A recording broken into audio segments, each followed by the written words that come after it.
Hello, everyone. Welcome back, and hope you're having a fantastic week. There is no hope. You are having a fantastic week. Yes, of course you're having a fantastic week. We're in real estate, guys. We're in the business of helping people. Let's go.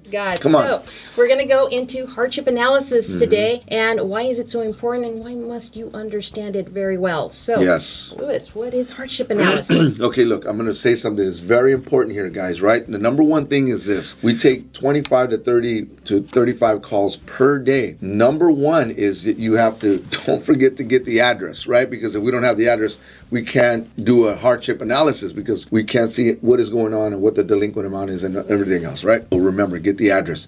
And then you ask, okay, what is going on? How have you got to this point in your life and in this situation, right? Right. This is truly the nucleus, and why is it so important to connect with them and understand what they're going through? Yes. And it's an emotional yet also really empathetic situation and time where you must get to the point of understanding them and really connecting with them. So this is why we're going to go through that and understand the eligibility. Yes. So we're going to go through about 3 or 4 of the most important things that we go through when we're having this conversation with them, right? Go ahead, Galen. I was going to say there's different types of hardships. Yes, right? there sure is. So that they always may mention most of the time, and that is job loss, health. They're still bringing up COVID. We still hear COVID quite a bit. Right. Job loss is up there. Health is up there. I would say job loss is probably one of the number ones, right? Financial hardship.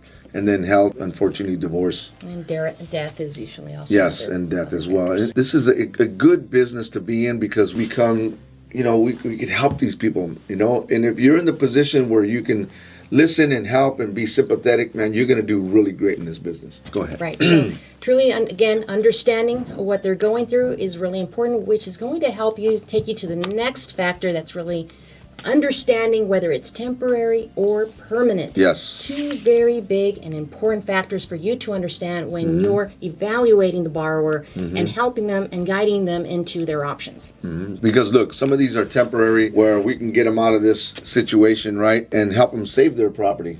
Right? If they show that ability, right, that they have maybe gotten back on their feet, they have a job again, and they can prove to the bank that they have an income that is probably within that debt to income ratio, which we'll go over, is going to be important. It's good stuff. I like this segment, I really do.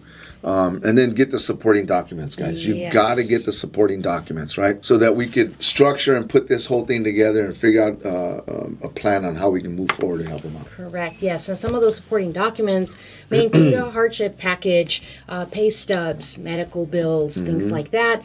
However, this is going to help us to, again, determine whether it's temporary or permanent. Yes. Because if it's permanent, then we know that we must guide them into salvaging equity. And then underwrite the situation, right? When we say underwrite, like put a plan together to figure out how to put this in either do a temporary or a long term, right? Yes. So if it's a permanent situation, we come to the understanding that the borrower is just simply unable, does not show the ability to make any more payments, or has a really tough time making those debt to income ratios, then we must guide them to salvage that equity or take other options. Right? Yes. To either sell the property, do something. Yes. And then look, at the end of the day, not at the end of the day. I used the wrong word. I really did. So, but look, a lot of these individuals and property owners are in denial, right? And here's something that's really important. I brought this up a couple of years ago, and I started using this, right? Because look, at the end of the day, sometimes you need to make a financial decision and not an emotional decision, right? And most of the time when you make an emotional decision, it can get you in more financial trouble, right? Yes. And deeper into foreclosure. Yes. So we find them going through patterns. So sometimes you may find that they've done this before. You see them going through into default, and then they rescinded, and then you see it happening over again, right? So you want to have that talk. It's a hard truth, but you want to be the one to explain that hard truth to them. You don't want to mislead them. We're supposed to be advocates and be able to give them the ability to understand what their options are at this point in time. Yes. Look, at the end of the day, it might be a business situation that the business is not doing well right?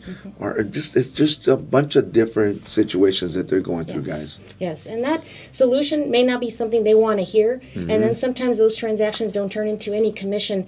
But one thing, guys, is that we get amazing testimonials. Yes, And, very important, right, Galen? We are blessed. Yeah, we are definitely blessed in this business, guys. We're here to help people, right? We're here to figure out how to put this situation and turn it into a good situation for them. Yes. All right, guys. See you next time.